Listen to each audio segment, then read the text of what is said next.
Hello and welcome back to ADHD Mums. In this podcast, we tackle the tough, often unspoken realities of motherhood, neurodiversity, and mental health. Hey ADHDers, welcome back to another episode of ADHD Mums. Today we are diving into a topic that comes up all the time. And I find it really interesting because a lot of people use this around imposter syndrome and feeling like they don't deserve the diagnosis, even feeling like they've got the prescription and then they don't want to take the medication because they feel like they don't really have it and maybe they were just having a bad day. And there's all these things around ADHD medication working for everybody. People try and buy it illegally because it just makes everyone focus more. And I think it really contributes to this idea that ADHD is not a real thing. ADHD stimulants work for everybody. If you like the medication, well, everybody does. That's why it's addictive. And I'm just here to debunk that myth completely because that is 100% not true. ADHD is a neurodevelopment condition. It is not something in your head. It is something to be taken seriously, and it's a difference in your brain. If we scanned your brain and scanned a neurotypical person's brain, they would look different because they are different. So I really want today to take you through how ADHD med affect a neurotypical brain and how they affect an ADHD brain, so you have something to say when people say, well, ADHD isn't really a real thing. Of course you like it. Everyone does. We've all heard the stories about students and professionals really under pressure and then taking these ADHD medications to get this result. But people are using these so-called smart drugs, in air quotes, to power through all-nighters to get that quick productivity boost and to, get that job done, get the test done, and they don't have ADHD and they have a good result on these ADHD medications. But here is the big question. What do ADHD drugs do if you don't have ADHD? And what are the real risks involved in taking the ADHD medication if you, in fact, don't have it? So if you don't have ADHD, taking these medications will not turn you into some super focused, ultra productive version of yourself. I don't even know how that's become a thing. When we look at the research, it actually shows the complete opposite. So for people without ADHD, taking stimulants like Ritalin, dexamphetamine can actually slow you down, but not in a good way. Instead of slowing you down like the ADHD brain slows down and can focus, the neurotypical brain actually slows down and it does not boost performance. You end up spending a lot more time on tasks, you get less done, and you actually obsess over things that don't even matter. You may feel like you've gotten stuff done, but if you actually reflect on it, you haven't actually completed anything or you've done it to quite a lesser level. Sometimes with the ADHD brain, I've always felt before I took medication that I was really productive. But when I started taking medication, I realized that I felt productive, but I wasn't actually achieving anything. So I do 20 jobs, but get none complete, but I'd feel really busy and productive during the day, but I wouldn't actually get anywhere. That's kind of what happens to a neurotypical brain if they take the ADHD medication. Maybe they feel like they got something done. Maybe they felt something. But if you actually look at the results and the research, it shows that they actually have a reduction in performance. So if we talk about the brain, ADHD medication works by balancing the dopamine and the norepinephrine, the two key transmitters that help people with ADHD stay focused and motivated. But here's the thing, if you don't have ADHD, your brain chemistry is already in balance. Whilst the medication helps people with ADHD stay focused and motivated, you don't have ADHD, so then your brain chemistry is already in that balance. So when you take the medication, you're actually just overloading your system with way too much dopamine. The result? Obsessive thoughts, anxiety, difficulty sleeping, and accelerated heart rate. The list goes on. Now, those can also be side effects to the medication if you do have ADHD, so it can be confusing. So if you do get some of those side effects, that doesn't mean that you don't have ADHD or you do. It just means that, I suppose, one has an increase in productivity and one does not. So these medications are absolute lifesavers for people that need them. I was one of those people that cried when I first took a dexamphetamine because I couldn't believe how focused and my mind was so slow and relaxed, and I felt so de-stressed and happy and just present. It was incredible to feel that. There was nothing about that experience that made me think I was neurotypical. Nothing at all. I know people who have spent 5 years attempting to do a passport application, take one dexamphetamine for the first time. They ring me, they tell me it didn't work, but then they also tell me they got their passport application done from start to finish, which they hadn't been able to do in 5 years. So you really need to look at what you are achieving when you are actually taking it. And it's different for everybody.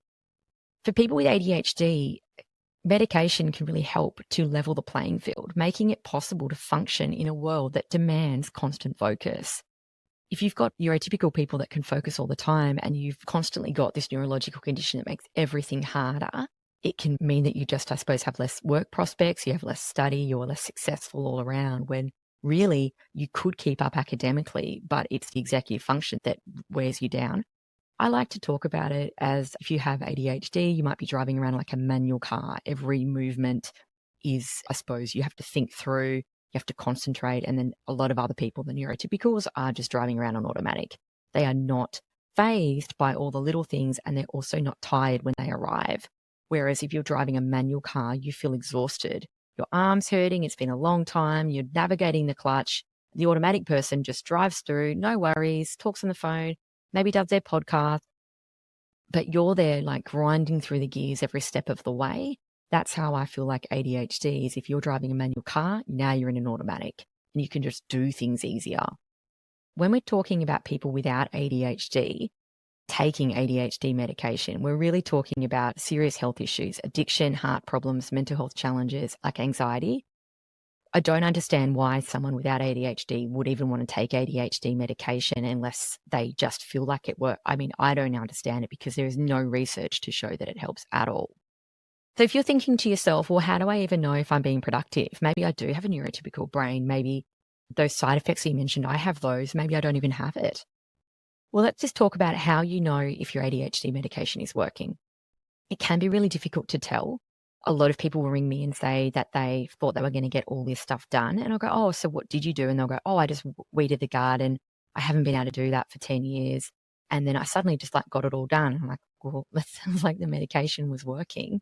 So sometimes people aren't sure what to look for, but I always like to keep a diary, keep some notes in your phone, and then you may look back and go, wow, I actually achieved a lot. A lot of the time, sometimes people say as well as the medication stopped working. And that sometimes happens when you forget what it was like before. So nothing's perfect. You're not going to be the superhero of every admin task. So if you're thinking, oh, a few things are still slipping through, I'm still making mistakes, whatever, that still happens. So it can be less obvious as time goes on because you kind of forget where you were before. These following are signs for me that the medication would be effective. When I talk to people, these are the things that I kind of list and they go, oh, it worked or it didn't. You may notice that you can finish small or boring tasks. You might find waking up and leaving the house on time much more easy. Or you might find that you're not late as often. You may be able to more easily recall details of conversations. You might have a better working memory. You might remember details of meetings or work emails easier. You may be able to think about things that you've learnt and recall them quicker. You also can find yourself finishing small tasks like cleaning up after yourself without even really thinking about it. You may walk back and be like, every morning the kitchen seems to be really clean. I just didn't really think about it. I just cleaned it up as I went. A lot of neurotypical people don't really think about cleaning up or doing things. They naturally have a clean house because they just do it as they go. Whereas I kind of delay, think about it, procrastinate, and then it builds up. Then I have to think about it more. Then I have to schedule the time.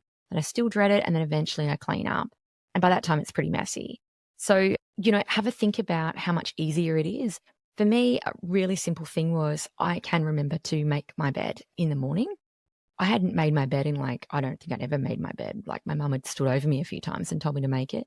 But now in the mornings, I just kind of get up and I just kind of pull the covers up and go, oh, I just made the bed. It doesn't occur to me now. I kind of just autopilot it, but that's not a natural thing. That's a medicated Jane thing to do.